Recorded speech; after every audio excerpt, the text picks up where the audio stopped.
उत्तर प्रदेश के हमीरपुर जिले से दर्दनाक घटना सामने आई है, जहां पर तेज आंधी तूफान के बीच एक निर्माणाधीन पुल अचानक ढह गया। ब्रिज गिरने से मलबे में दबकर 6 मजदूरों की दर्दनाक मौत हो गई।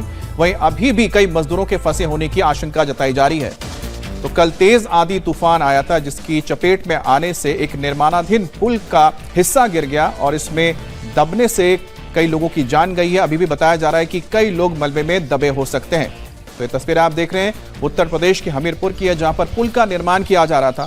तेज आंधी की वजह से, तेज हवा की वजह से इसका एक हिस्सा, जो निर्माणाधीन पुल था, उसका हिस्सा नीचे गिर गया, स्लैब नीचे आके गिरा और इसकी चपेट में आने से कई मजदूर इसकी चपेट में आ गए।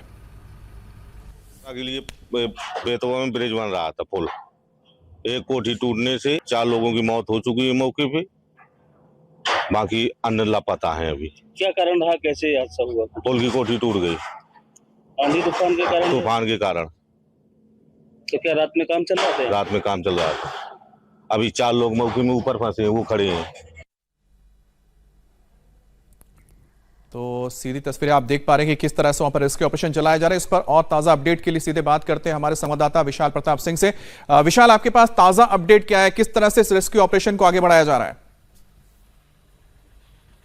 हमीरपुर जिले का ये मामला है। उत्तर प्रदेश के लगभग 15 से 16 जिलों में देर रात तेज आंधी और तूफान आया, जिसके बाद सबसे ज्यादा जो उसका असर रहा है, जो खराब असर रहा है, वो रहा है हमीरपुर में, जहां पर शटरिंग और जो स्लैब होता है वो एक निर्माणाधीन पुल का, वो आंधी और तूफान की वजह से टूट करके नीचे गिरा है। और चूंकि इस समय भीषण गर्मी पड़ रही है, तो जो भी कंस्ट्रक्शन साइट्स हैं उसमें देर रात तक काम होता है, अर्ली मॉर्निंग तक काम होता है। तो निर्माणाधीन ये पुल जो है वो बेतवा नदी के ऊपर बनाया जा रहा था हमीरपुर में, और उसी दौरान जब ये हादसा होता है तो शटरिंग और मलबा जो गिरता है उससे लगभग 6 मजदूरों की मौत हुई है। और बताया जा रहा है कि 2 मजदूर अभी भी मिसिंग है, जिसको देखते हुए एसडीआरएफ यानी कि जो उत्तर प्रदेश की रिलीफ फोर्स है उसको मौके पर भेजा गया है। मुख्यमंत्री योगी आदित्यनाथ ने इस पूरे मामले का संज्ञान लिया है और अधिकारियों को बोला है कि जल्द से जल्द इस रेस्क्यू ऑपरेशन को खत्म कर लिया जाए। लेकिन जो हमारे पास ताजा जानकारी वो यही है कि 6 मजदूरों की दर्दनाक हादसे में मौत हुई है और 2 मजदूर अभी भी लापता हैं। उनके इस मलबे में दबे होने की आशंका है।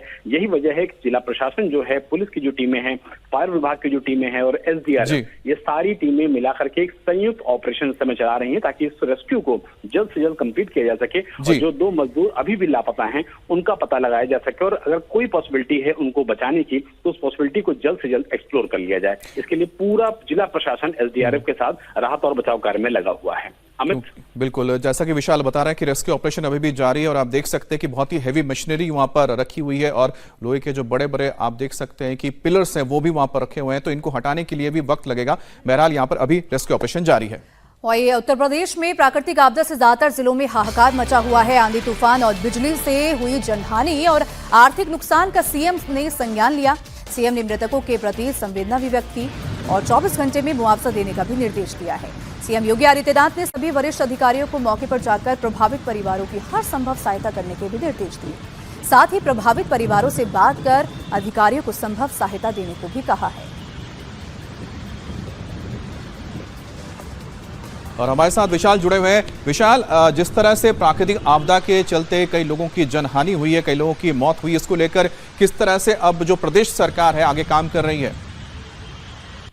देखिए, मुख्यमंत्री योगी आदित्यनाथ ने हमें इस पूरे मामले का संज्ञान लिया है और उन्होंने अपने जो सीनियर ऑफिसर्स हैं मुख्यमंत्री कार्यालय के, संजय प्रसाद, अपर मुख्य सचिव मुख्यमंत्री हैं, उनको ये निर्देश दिया है कि जो प्रभावित जिले हैं उत्तर प्रदेश के, क्योंकि जो अलर्ट है वो अभी भी जारी है। 29 तारीख आज है और कल 30 तारीख है। कल तक का ये मौसम विभाग का अलर्ट है, जिसमें लखनऊ समेत उत्तर प्रदेश के 16 जिलों में ये पूरा अलर्ट जारी किया गया है। इसी को देखते हुए मुख्यमंत्री योगी आदित्यनाथ ने अपने सरकार के सीनियर ऑफिसर्स को बोला है कि वो जिलों में जो जिलाधिकारी हैं, एसएसपी हैं, उनके साथ समन्वय बैठाएं और जिन लोगों को इस जो आपदा आई है उसमें जो परेशानी हुई है या जिन लोगों की मौत हुई है उनके परिवार से न सिर्फ संपर्क करना है, बल्कि 24 घंटे के अंदर उनको जो भी राहत राशि होती है वो प्रोवाइड करनी है। इसके अलावा अगर पीड़ित परिवार की और भी कुछ मांगे हैं, उनको कोई भी दिक्कत है, परेशानी है, तो उसका भी समाधान करने के निर्देश दिए गए हैं। तो मुख्यमंत्री कार्यालय इस पूरे मामले में 24/7 लगातार लग गया है, ताकि समन्वय स्थापित किया जा सके और जिला अधिकारियों को उन लोगों तक भेजा जा सके जिनको दरअसल इस परेशानी के समय में, इस आपदा के समय में उनकी सबसे ज्यादा जरूरत है।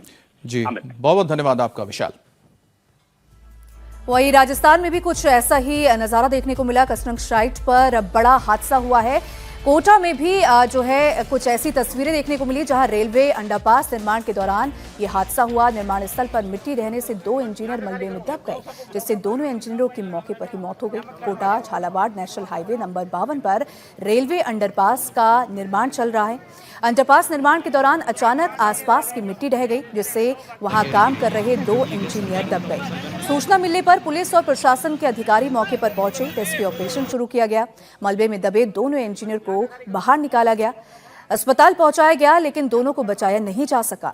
सीनियर डीसीएम सौरभ जैन ने बताया कि साइट पर बॉक्स पुशिंग का काम चल रहा था। उसी दौरान मिट्टी ढह गई, जिसमें 2 इंजीनियर दब गए।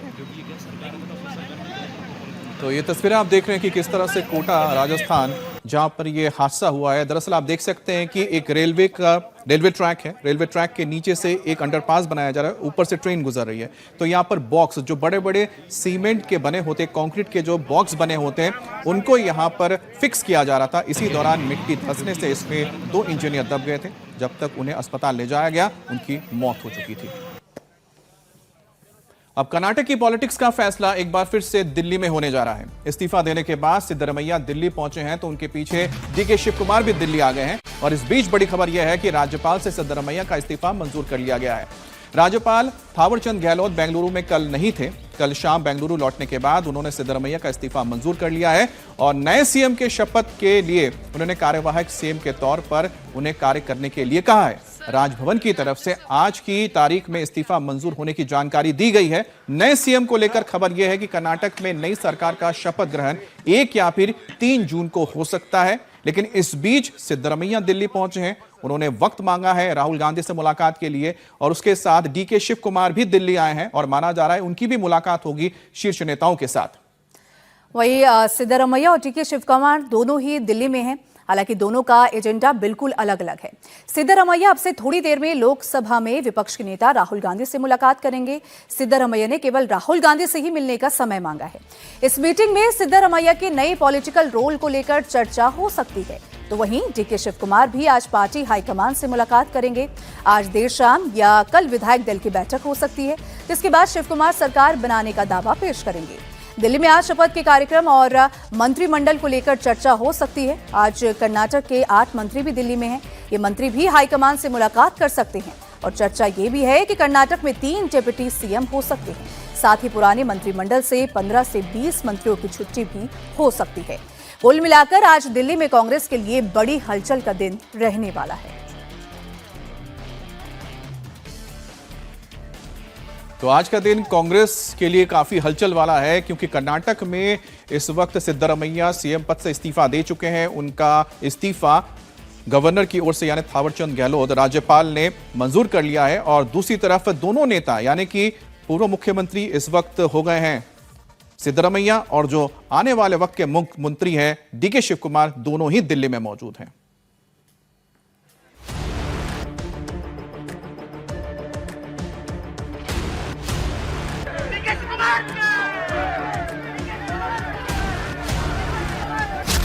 तीस मई को डीके की शपथ, सिद्धा का क्या प्लान? राज्यसभा जाने से इनकार, राहुल क्या रोल देंगे?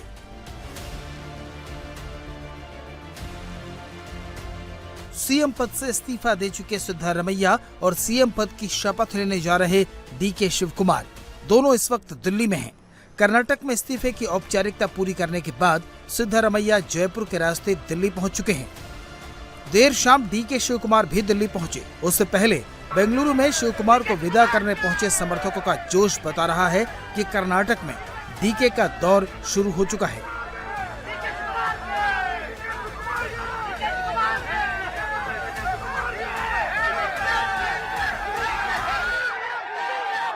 लेकिन सबकी निगाहें आज दिल्ली पर लगी हैं, क्योंकि सिद्धरमैया की आज राहुल गांधी से मुलाकात है, जहां पार्टी में उनके अगले रोल को लेकर चर्चा होनी है। डीके शिव कुमार भी राहुल गांधी से मुलाकात करेंगे, लेकिन इस मुलाकात का एजेंडा शपथ ग्रहण और मंत्रिमंडल होगा। सिद्धरमैया ने केवल विपक्ष के नेता राहुल गांधी से ही मिलने का समय मांगा है।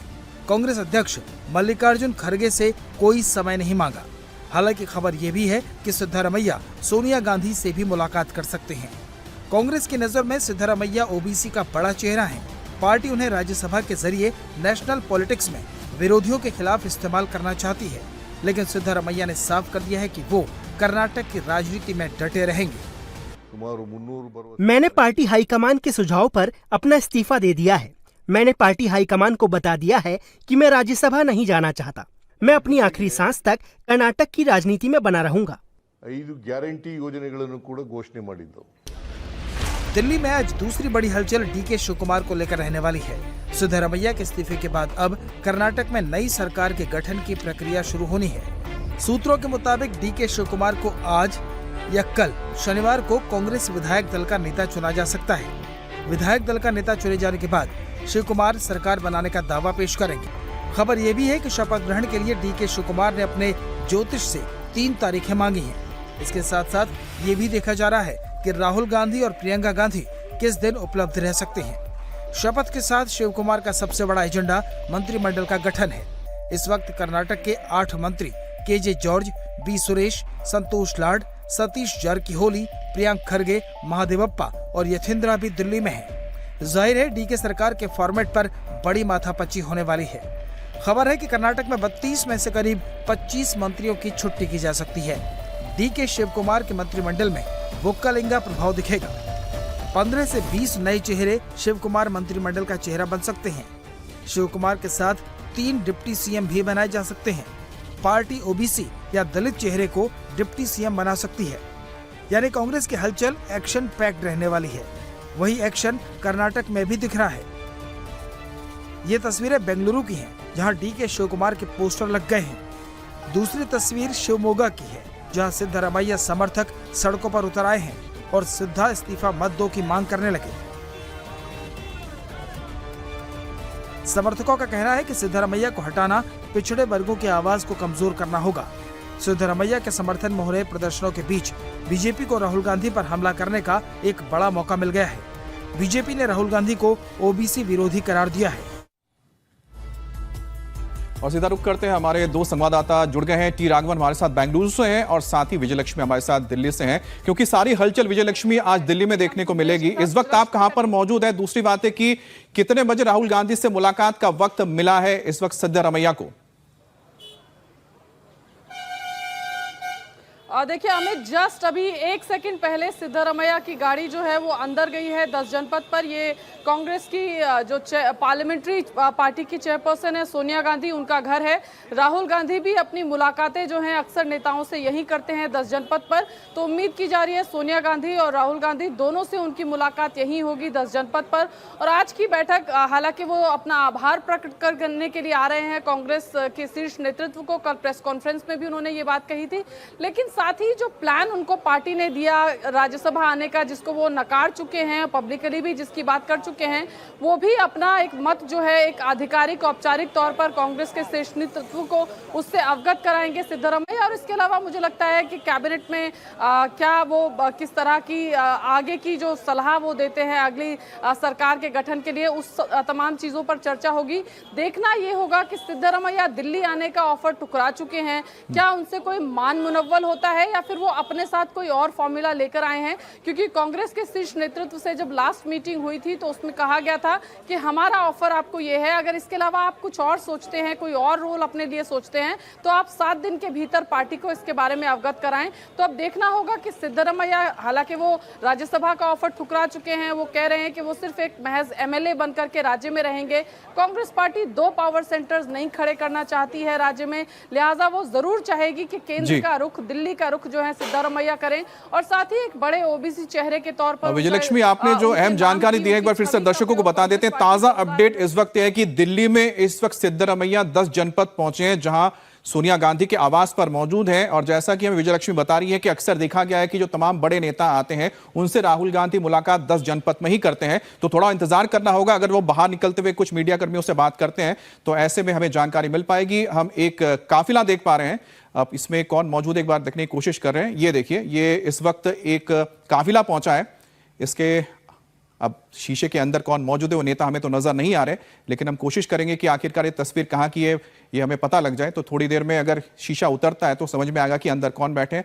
लग तो ऐसा लगे कि ये शायद सिद्धरामैया है। देखिए, सिद्धरामैया जब पहुंचे थे उस वक्त की ये तस्वीर है, इस सफेद गाड़ी में इस वक्त आप देख सकते हैं कि जो अंदर दाखिल हुई ये है 10 जनपद सोनिया गांधी का आवास है और उनसे मुलाकात करने के लिए सिद्धरमैया उनके घर पहुंचे हैं और अब से थोड़ी देर पहले ही ये मुलाकात शुरू हुई है। अब इस दौरान सिद्धरमैया अपनी ओर से क्या बात रखते हैं, देखिए बताया तो ये जा रहा है कि वो इच्छुक तो नहीं थे कि वो इस्तीफा दे दें, क्योंकि राहुल गांधी और आलाकमान की ओर से कहा गया था, इस वजह से ही उन्होंने एक कदम उठाया और उन्होंने इस्तीफा दिया है।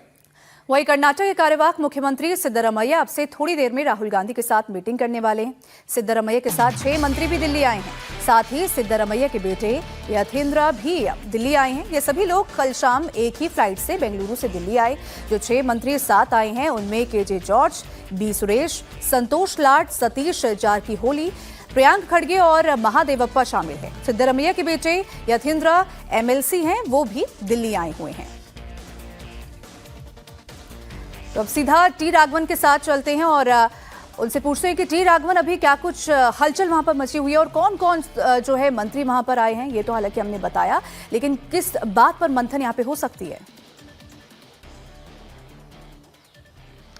जी देखिए, राजभवन की तरफ से यानी लोक भवन की तरफ से जो सिद्धरमैया का इस्तीफा मंजूर कर लिया गया है, उसके बाद नए सरकार के गठन का रास्ता साफ हो गया है।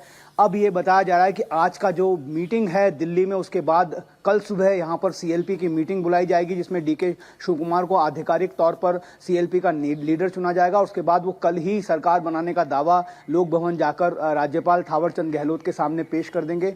30 तारीख, 1 तारीख और 3 तारीख, ये 3 ऐसी डेट्स हैं जो ज्योतिषी ने शिव कुमार से कहा था कि इनके माकूल डेट हैं, ऑस्पिशियस है। 30 तारीख अब रूल्ड आउट है क्योंकि बहुत ज़्यादा जो है मीटिंग्स का दौर चल रहा है, इसलिए अब ये बताया जा रहा है कि विथ ऑल प्रोबेबिलिटी सोमवार 1 तारीख या फिर बुधवार 3 तारीख को डीके शिव कुमार की ताजपोशी हो जाएगी। आज दोनों ही नेता दिल्ली में हैं। हालांकि सिद्धरमैया बिल्कुल ये कह चुके हैं कि वो राज्यसभा नहीं जाना चाहते हैं, लेकिन आज की मीटिंग में हमें बताया गया है कि एक बार फिर हाईकमान कोशिश करेगा कि उन्हें किसी तरह मनाया जाए। दूसरा राघवन, लेकिन इन सबके बीच जो 6 मंत्री पहुंचे हैं, अपने मंत्रिमंडल ये 6 मंत्री किस वजह से आए हैं? इनके आने की वजह क्या है? देखिए, एक सॉलिडारिटी की बात कही जा रही है, क्योंकि सिद्धरमैया के साथ ये सारे मंत्री जिनका भी नाम आपने लिया है, ये बहुत करीबी मंत्री माने जाते हैं। इसमें अगर आप प्रियांक खड़गे को छोड़ दें, क्योंकि प्रियांक खड़गे मल्लिकार्जुन खड़गे के बेटे हैं और वो हाईकमान के पक्षधर माने जाते हैं। बाकी जितने भी मंत्री हैं उसमें सतीश जारकीहोली लगातार ये कोशिश कर रहे हैं कि वो किसी तरह से केपीसीसी प्रेसिडेंट बन जाए, क्योंकि सीएम बनने के बाद ये साफ कह दिया गया है डीके शिव कुमार को कि उन्हें केपीसीसी अध्यक्ष का पद छोड़ना होगा। उसके अलावा अगर हम महादेवप्पा की बात कर लें, केजे जॉर्ज की बात कर लें, बैरती सुरेश की बात कर लें, ये लोग सिद्धरमैया के बहुत ही करीबी मंत्री हैं और बहुत क्रिटिकल रहे हैं डीके शिव कुमार के लिए। लगातार ये लोगों का कहना था कि 5 साल के लिए सिद्धरमैया को सीएम बनाया गया, वो अपने पद से किसी भी हालत में नहीं हटेंगे। ऐसे में जब ट्रांजिशन हो रहा है तो हो सकता है कि इनका मंत्री पद खतरे में हो, इसीलिए ये आलाकमान के सामने है, ताकि सिद्धरमैया के जरिए ये दबाव बना सकें कि इस नए मंत्रिमंडल में वो भी हिस्सेदार रहें। लेकिन महत्वपूर्ण बात यह है कि राहुल गांधी ने बहुत साफ तरीके से इस बार कहा है कि नए चेहरों को जगह दी जाएगी। एक बड़ा उलटफेर मंत्रिमंडल में जो सिद्धरमैया के कैबिनेट में थे उनमें देखा जा सकता है, क्योंकि कामराज मॉडल को यहां पर लागू करने की बात कही जा रही है, जिसमें जितने भी वरिष्ठ मंत्री हैं वो संगठन में आएंगे और जो नए चेहरे हैं उसमें खासकर महिलाओं को भी बहुत ज्यादा जगह मिलेगी। राघवन, जैसा आप बता रहे कि कहीं ना कहीं यहां पर हर कोई कोशिश यही कर रहा है कि जो सत्ता परिवर्तन होने जा रहा है उसमें अपनी जगह वो कायम रख सके। एक छोटा सा सवाल हम ले लेते हैं विजयलक्ष्मी से। विजयलक्ष्मी, डीके शिव कुमार भी दिल्ली में है, तो ऐसे में जो ये 6 मंत्रियों का जमावड़ा यहां पर हुआ है, तो क्या यहां पर कोशिश ये भी होगी जो डिप्टी सीएम को लेकर चर्चाएं चल रही हैं, क्या अपने अपने पद के लिए, कुर्सियों के लिए भी ये मंत्री पहुंचे हुए हैं, ये नेता पहुंचे हुए हैं डीके शिव कुमार के साथ? बिल्कुल, देखिए, क्योंकि सबसे बड़ा जो अमित एडवांटेज था सिद्धरमैया का, वो उनका कास्ट कॉम्बिनेशन, उनकी सोशल इंजीनियरिंग, उनका अहिंदा पॉलिटिक्स, कोरबा कम्युनिटी, ये तमाम चीज़ें थी। उनके जाने से जो सबसे बड़ा खतरा कांग्रेस पार्टी को है वो यही है कि ये सोशल इंजीनियरिंग का बैलेंस कहीं ना बिगड़ जाए और इसके चुनावी नतीजों में इसका खामियाजा ना भुगतना पड़े। लिहाजा कांग्रेस पार्टी 4 विभिन्न समाजों के डिप्टी सीएम्स को बना करके वो रिफ्लेक्शन देना चाहती है अपनी अगली सरकार में। हमें बताया बताया गया है एक दलित, एक ओबीसी, एक लिंगायत और एक अल्पसंख्यक मुस्लिम समाज से जो है एक मंत्री डिप्टी मिनिस्टर जो है वो बनाए जा सकते हैं, ताकि ये जो सोशल इंजीनियरिंग का, जिस अहिंदा पॉलिटिक्स की बात सिद्धरामैया करते रहे या जिस अहिंदा पॉलिटिक्स के लिए वो जाने जाते हैं, वो जो है वो आगे रहे, वो सोशल इंजीनियरिंग का बैलेंस डायनामिक्स जो है वो दिखे अगली सरकार में। इसीलिए 4 डिप्टी सीएम बनाने की बात जो है वो कही जा रही है। और जैसा बताया हमारे सहयोगी राघवन ने, के कामराज प्लान पर जो है वो ये काफी लंबे समय से चर्चा चल रही है। पहले तो ये भी था कि 2 दर्जन से ज्यादा मंत्रियों को हटाने का जो है निर्णय पार्टी ले सकती है। इसमें काफी के खिलाफ एंटी इनकम्बेंसी है, चार्जेस हैं। कांग्रेस पार्टी एक बैगेज के साथ अगले 28 के चुनाव में नहीं जाना चाहती है। तो आप ये मानकर चलिए कि जो पुराने चेहरे थे उसमें से बहुत कम चेहरों को ही शायद। देखिए विजयलक्ष्मी, राघवन जिस तरह से आपने चीजों को बताया उससे तो ये समझ में आता है कि कांग्रेस बहुत फूक फूक कर कदम रख रही है और वो कहीं से भी नहीं चाहती है कि असंतोष पैदा हो पार्टी के अंदर, ताकि आने वाले चुनाव में उनको फायदा मिले। और कोशिश ये हो रही कास्ट कॉम्बिनेशन का जो पूरा का पूरा मैथमेटिक्स है, जो गणित है, वो सही ढंग से नए जब मुख्यमंत्री शपथ लेंगे उनके साथ भी ये सामंजस्य या फिर जो बैलेंस है वो बना रहे। आप दोनों नजर बनाए रखें, क्योंकि इस वक्त की बड़ी खबर आपको बता रहे हैं, सिद्धरामैया इस वक्त 10 जनपद यानी कि सोनिया गांधी के घर पर मुलाकात के लिए पहुंचे हैं। वही अब खबर पश्चिम बंगाल से है, जहां लोग टीएमसी के भ्रष्ट नेताओं पर हमलावर हैं। टीएमसी के दागी नेता अब अपने क्षेत्र में जाने से भी डर रहे हैं, क्योंकि गुस्साए लोग उन्हें घेर कर मार रहे हैं। दरअसल बीरभूम में लोगों ने तृणमूल कांग्रेस के नेता धनजैन की पिटाई कर दी। आरोप यह है कि वो लोगों को डरा धमकाकर पैसे ऐंठने की कोशिश कर रहा था, जिससे गुस्साए लोगों ने उसे पीट दिया।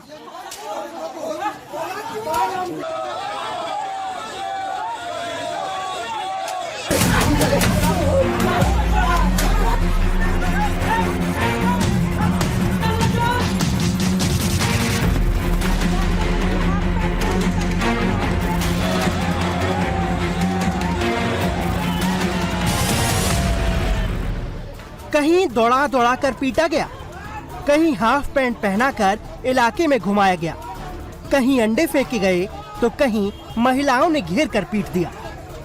ये एक तस्वीर पश्चिम बंगाल की है और हैरानी की बात यह है कि लोगों के गुस्से का शिकार हो रहे ये सभी कोई आम आदमी नहीं बल्कि टीएमसी के नेता हैं। पश्चिम बंगाल में जब से सरकार बदली है उसी दिन से टीएमसी नेताओं के खिलाफ लोगों का गुस्सा देखने को मिल रहा है। टीएमसी नेता अपने क्षेत्र तक में जाने से डर रहे हैं, क्योंकि उन्हें भारी विरोध का सामना करना पड़ रहा है।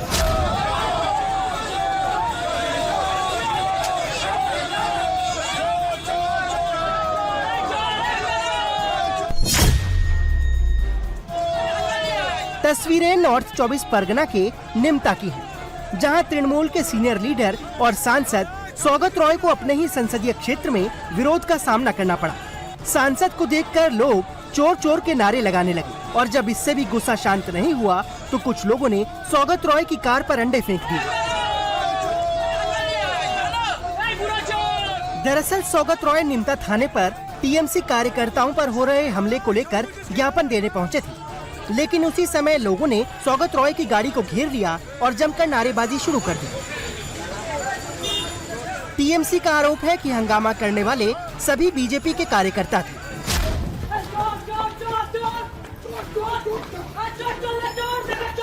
गलियों में भागते और लोगों से पिटते ये भी तृणमूल कांग्रेस के लोकल नेता हैं, जिन्हें लोगों ने दौड़ा दौड़ा कर पीटा। आरोप है कि बीरभूम जिले के दुर्बाजपुर में टीएमसी नेता धनजैन की इलाके के लोगों ने ही पिटाई कर दी। जानकारी के मुताबिक कई सालों से टीएमसी नेता आम लोगों को डरा धमका कर वसूली कर रहा था, लेकिन अब जब सरकार बदल गई है, बावजूद इसके जब इसने लोगों को डराकर पैसे मांगे तो लोगों ने इसकी जमकर पिटाई कर दी। স্যান্ডো গেঞ্জি হাফ প্যান্ট পরিয়ে তাকে নামানো হচ্ছে। প্রথমে শুরু করা হলো তার পাড়া থেকে, দেখতেই পাচ্ছেন সেই বনি 24-এর বিশ্ববিখ্যাত সেই বনি, এই কাঁচরাপাড়ার বনি একেবারে এই তাকে দেখছেন। नॉर्थ 24 परगना के बीजपुर में भी टीएमसी के युवा नेता को सबक सिखाया गया। टीएमसी नेता बोनी को हाफ पैंट पहनाकर इलाके में घुमाया गया।